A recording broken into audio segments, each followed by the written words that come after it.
Hey everybody, BrickLetter18 here today with a full overview of my custom LEGO Air Force One MOC. I recently just built it and I actually made a full build series video on my YouTube channel, so you'll definitely have to check that out. I started right from scratch and then worked my way up. I'm very happy with how this model looks. The plane holds 29 LEGO minifigures. It's got 4 jet engines on each side, 2 doors, and a lot more features that I can't wait to show you in a bit more detail.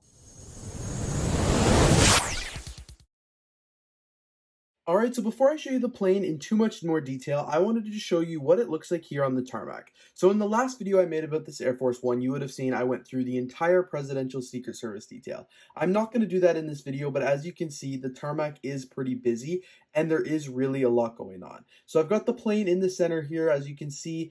Myself, my minifigure, I guess, like as the mayor of the city, is walking down the steps of the plane of the red carpet. As you can see, surrounded that is a lot of security and a lot of different staff members.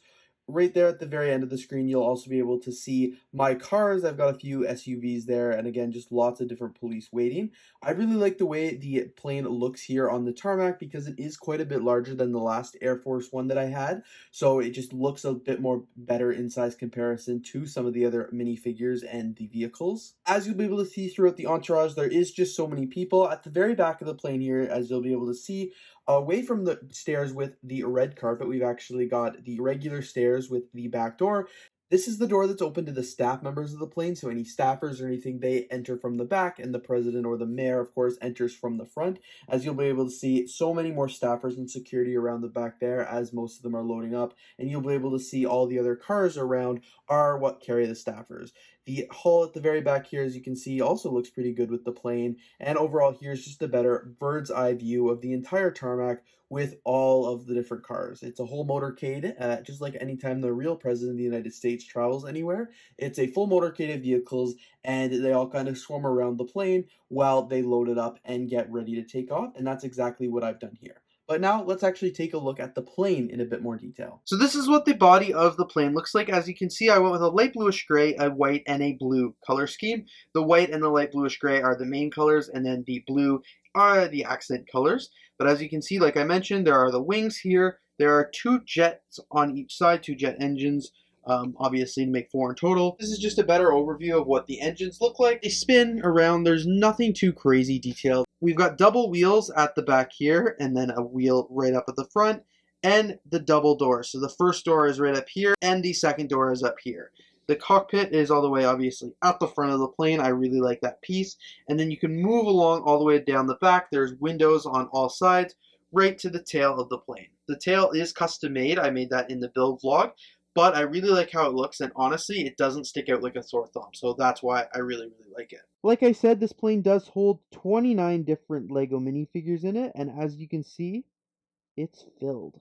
This is what the back of the plane looks like here, the back area. This part does actually come down.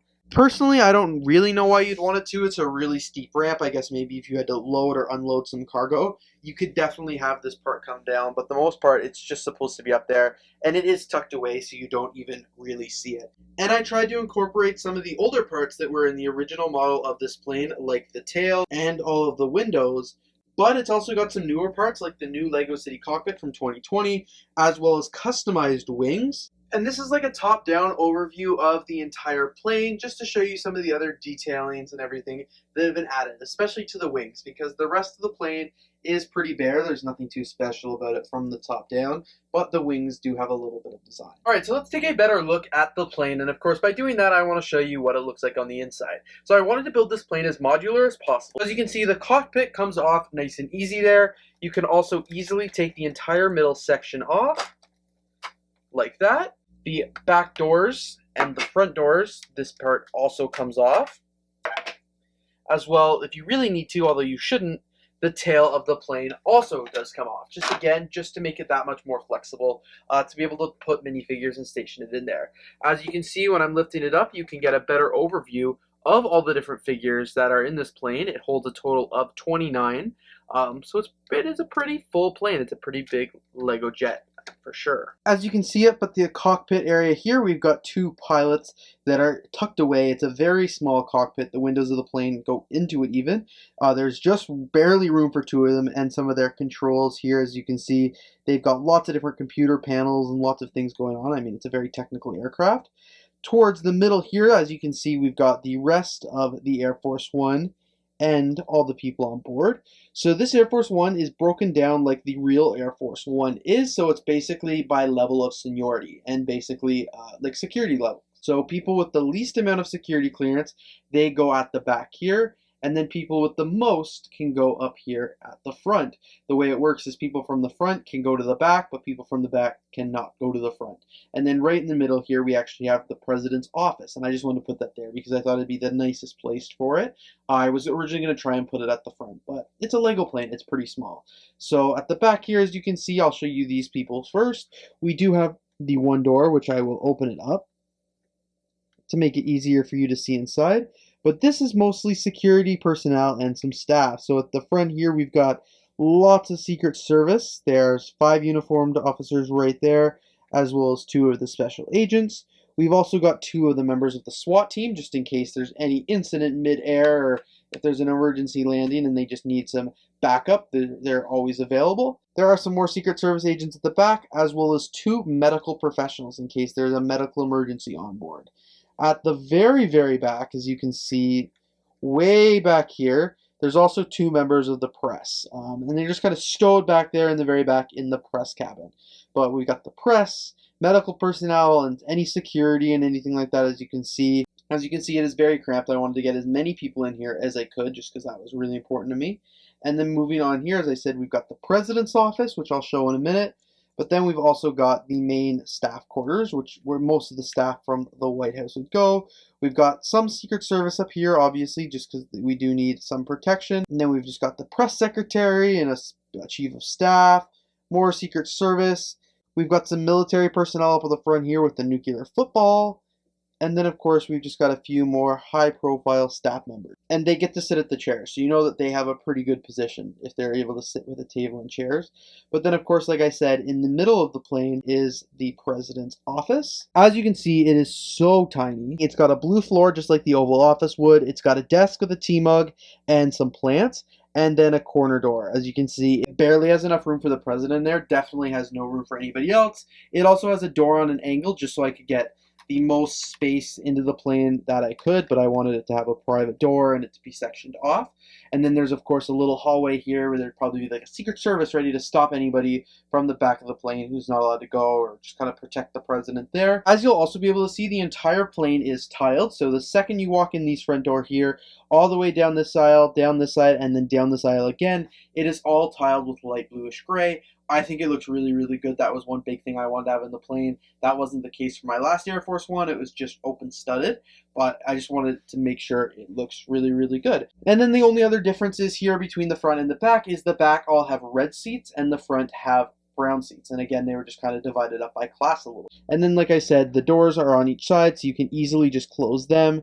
There's no seats or anything blocking the door, which was important to me because I was trying to make this plane as realistic as possible. So that's why it is very packed in there. You know, it is a luxurious plane, but at the same time, just like any plane, space is always an issue. So I want to get the most people that I could in there. And that's why, as I said, there's 29 minifigures included. I feel like it's really hard to give you an overview of what the plane looks like when there's minifigures in it, of course. But if you do want to see the full overview and a little bit better detail, definitely check out my build vlog of this, because I took you along the entire step-by-step process and showed you everything I was doing. What I love about this plane is it uses the new Lego City cockpit, and I think it just gives it so much more height and dimension, and I think that was a really great piece that they included in this model. And then, of course, when I want to put the plane back together, it is so easy. I just have to snap the pieces back in place.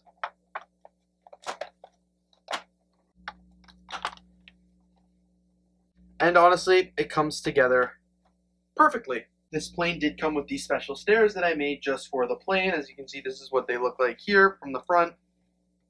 And that is what they look like from the side. How it works is super easy. The door literally just pops open, and these stairs just kind of drive up. I made it so it's a little bit longer as you can see, on the one side than the other, and that's so it could get really close on the one side and far enough on the other side. But as you can see, this is what they look like once it's all in.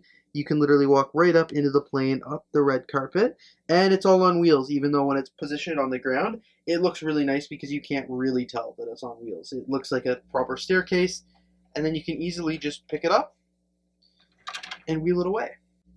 So I think it'd be kind of fun to eventually add some little designs or some graphics to the plane just to make it stand out a little bit more. Maybe like the United States of Bricks or just something like that. I don't know what my city's called yet, so I'd have to think of something. But it'd be really cool to have like a little logo or here or there or something like that, just because it would spruce up the plane a little. And if I do that, I will let you know. But for the meantime, I'm just going to leave it like this nice plane that it is. I personally really like it though, the plane, and just in general, I'm saying this because you're getting a general overview, is just because it's a pretty big looking plane. One of the biggest things, like you would have seen in my review, is that I want it to be a lot bigger than a random car. So this is what it looks like when you drive the SUV that I have for the President up to it. As you can see, just like it should be, the SUV is quite a bit smaller than the actual plane. And that's perfect because no plane, some of Lego's planes, the cars and trucks are taller than the plane, which doesn't make sense. So with mine, I wanted to make sure that the scale and everything did add up. Now, to be honest with you, this creation is not in any way, shape, or form and trying to replicate or duplicate the current Air Force One that is flown in the US.